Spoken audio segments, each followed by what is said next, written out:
पूरे के पूरे मोहल्ले टोले जो है पानी के नीचे चले गए हैं। ऐसे परिस्थिति में उस क्षेत्र के भारतीय जनता पार्टी के कार्यकर्ता और कई मुखिया, अन्य जनप्रतिनिधि लगातार उस क्षेत्र की जनता का मदद करने के लिए प्रयास कर रहे हैं। इसी क्रम में मेरे पास भी लोग आए थे निवेदन करने के लिए, और हमने भी एक छोटा सा प्रयास बाढ़ राहत सामग्री का। 27 लाख घर में शून्य बिजली बिल पिछले माह का गया है, लाभ पहुंचा।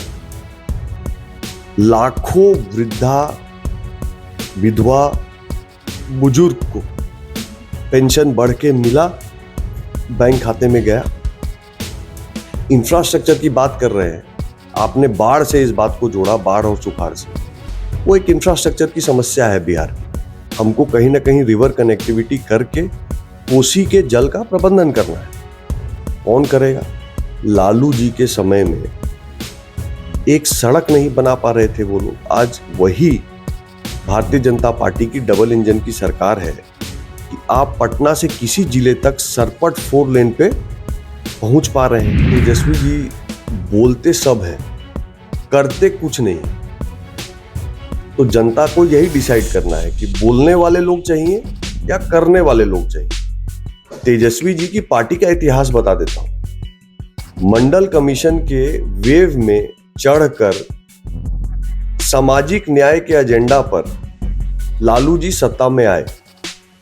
उसके बाद क्या किया? हमको तो जनता के आशीर्वाद की अपेक्षा है। जनता तय करेगी कि वो उनके बात में, आरजेडी के बात में, सीपीआई के बात में, कांग्रेस के बात में, भाजपा के बात में, किसके बात में ज्यादा दम उसको लगता है, किस पे विश्वास करती है, जनता बताएगी। कल अमित शाह जी का बयान सबने पढ़ा होगा, अखबारों में छपा भी। उन्होंने बताया कि जितने बार प्रधानमंत्री जी बिहार आए हैं, खाली हाथ नहीं आए।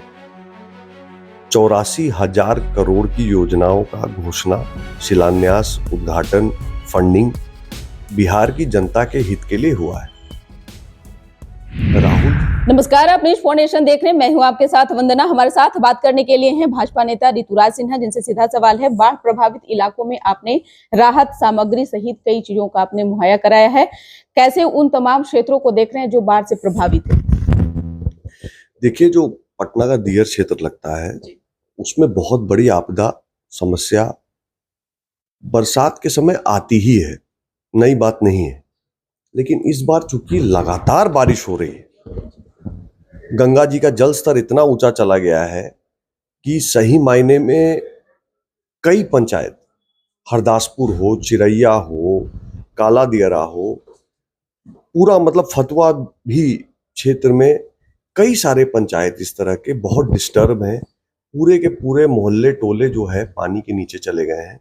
ऐसे परिस्थिति में उस क्षेत्र के भारतीय जनता पार्टी के कार्यकर्ता और कई मुखिया, अन्य जनप्रतिनिधि लगातार उस क्षेत्र की जनता का मदद करने के लिए प्रयास कर रहे हैं। इसी क्रम में मेरे पास भी लोग आए थे निवेदन करने के लिए, और हमने भी एक छोटा सा प्रयास बाढ़ राहत सामग्री का किया है।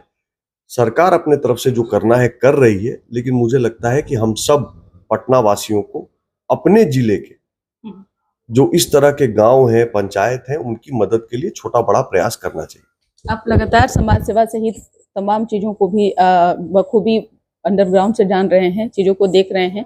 लेकिन अभी एक तरफ बाढ़, एक तरफ सुखाड़, हमेशा बिहार की जनता जो है इन तमाम चीजों में पीसती है। विपक्ष का आरोप है कि सरकार सिर्फ गुफा छोड़ती है, लोगों को बिहार की जनता को जुमला, मतलब कोई भी योजना हो उसका लाभ लोगों तक नहीं पहुंच पाता है। आप क्या मानते हैं, जिस तरह से मुख्यमंत्री नीतीश कुमार इन दिनों लगातार योजना और घोषणाओं का बरसात कर रहे हैं, इन चीजों को देखते हुए क्या लगता है आपको कि ये सिर्फ जनता के हित के लिए है या फिर वोटरों के लिए, एक तरह से कहा जाए कि वोटर बैंक की राजनीति है? देखिए, मैं आपके माध्यम से आपके श्रोताओं से पूछना चाहता हूं कि उनकी बिजली की बिल करोड़ों लोगों की जीरो बिजली की बिल इस माह की आई है कि नहीं?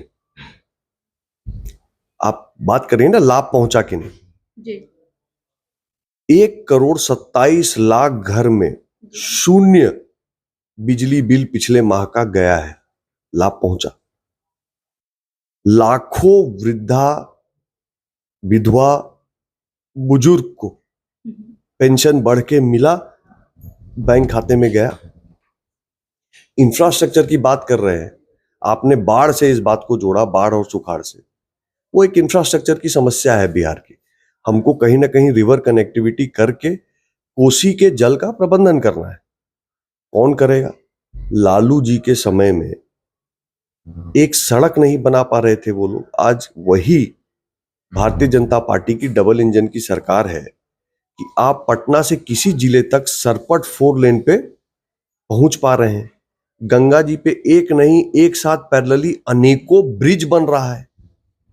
तो जो ये सड़क और पुल बनाने का काम कर सकते हैं, वही सरकार जब पुनः चुन के 25 में आएगी तो आने वाले 5 वर्षों में कोसी जल प्रबंधन और ये बाढ़ और सुखाड़ की जो समस्या है, इसका भी फुल एंड फाइनल इंतजाम यही पार्टी और इसी भारतीय जनता पार्टी की सरकार, केंद्र और राज्य की सरकार मिलकर कर सकती है।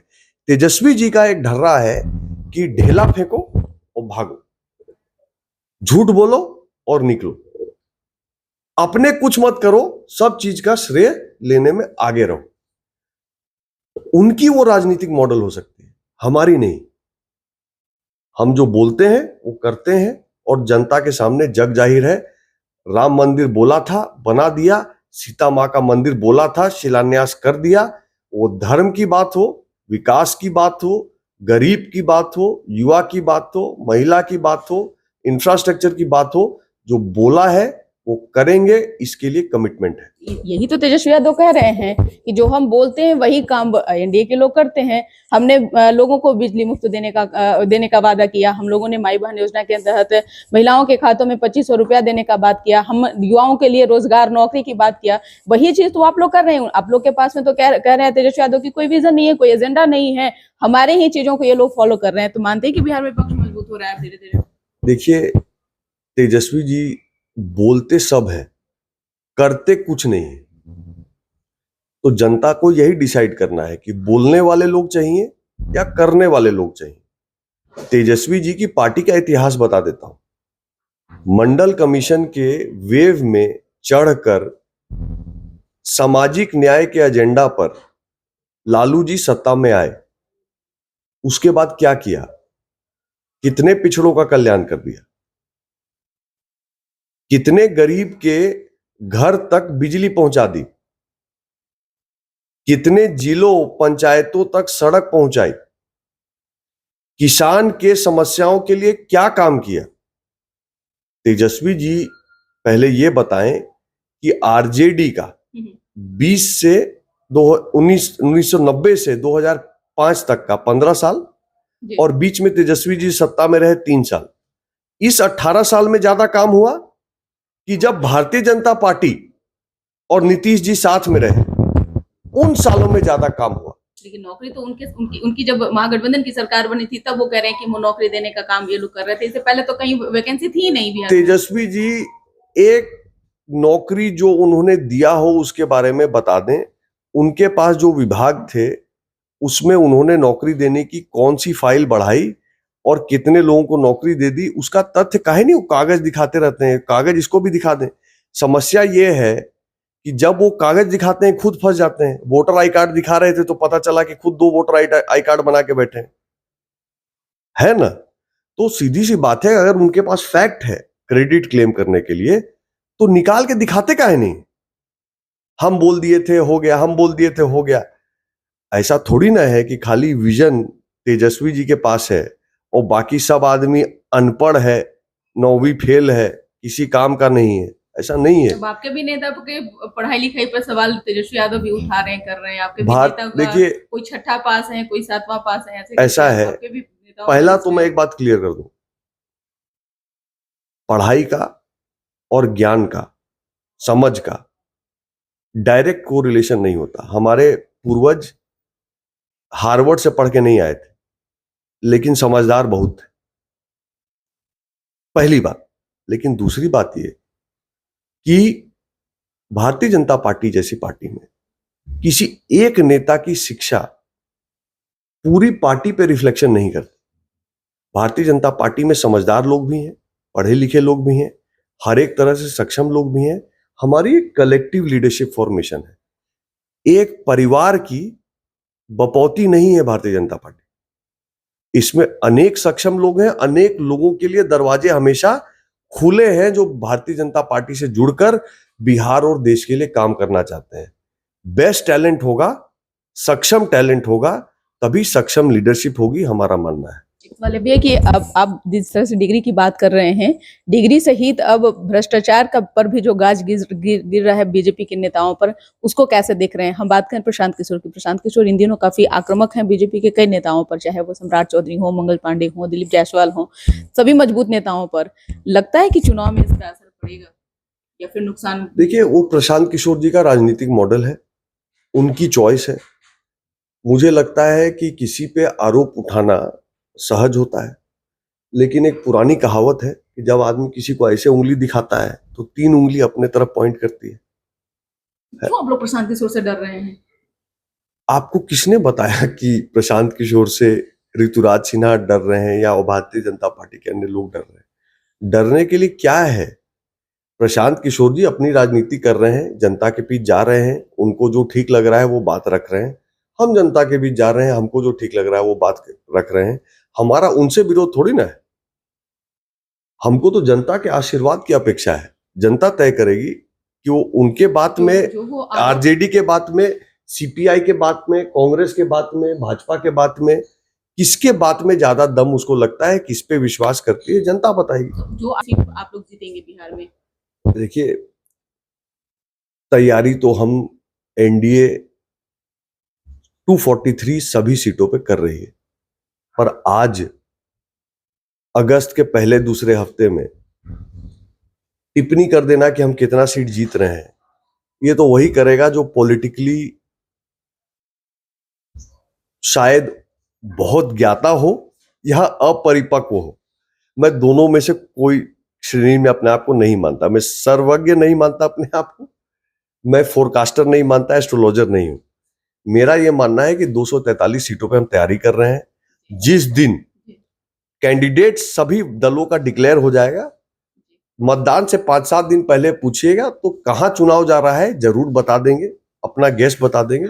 आज वातावरण एनडीए के पक्ष में है, विकसित बिहार के पक्ष में है, मोदी नीतीश के पक्ष में है, इतना दिख रहा है। कितना सीट, कितना वोट परसेंटेज, ये तो समय के साथ पता चलेगा। बहुत बहुत शुक्रिया बात करने के लिए। एक अंतिम सवाल है, राहुल गांधी का भी दौरा बिहार है और लगातार वो बिहार आ रहे हैं। विपक्ष ने कटाक्ष किया कि प्रधानमंत्री नरेंद्र मोदी कमजोर पड़ गए, एनडीए बिहार में कमजोर पड़ गया, इसीलिए प्रधानमंत्री को बार बार बिहार आना पड़ रहा है। क्योंकि कल अमित शाह जी का बयान सबने पढ़ा होगा, अखबारों में छपा भी था। उन्होंने बताया कि जितने बार प्रधानमंत्री जी बिहार आए हैं खाली हाथ नहीं आए।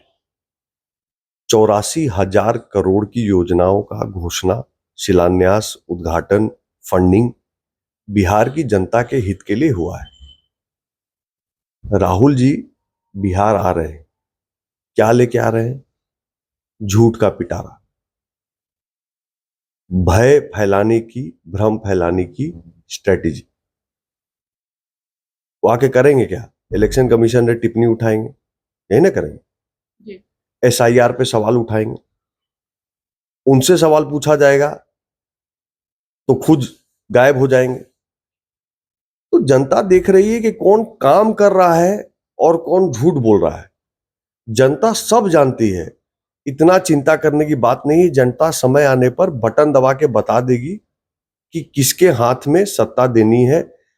पावर जो है एक ऐसी चीज होती है जिससे गरीब के घर में बिजली का बल्ब जलता है, और गलत हाथ में पावर जाएगा तो उसी गरीब को करंट भी लगता है। तो सत्ता किसके हाथ में जाने से गरीब का अहित होगा, जनता बखूबी जानती है। बहुत बहुत शुक्रिया बात करने के लिए। तो आपने सुना कि क्या कुछ कहना था भाजपा नेता ऋतुराज सिन्हा का। इस करो बस इतना ही। बने रहिए न्यूज़ नेशन के साथ। धन्यवाद।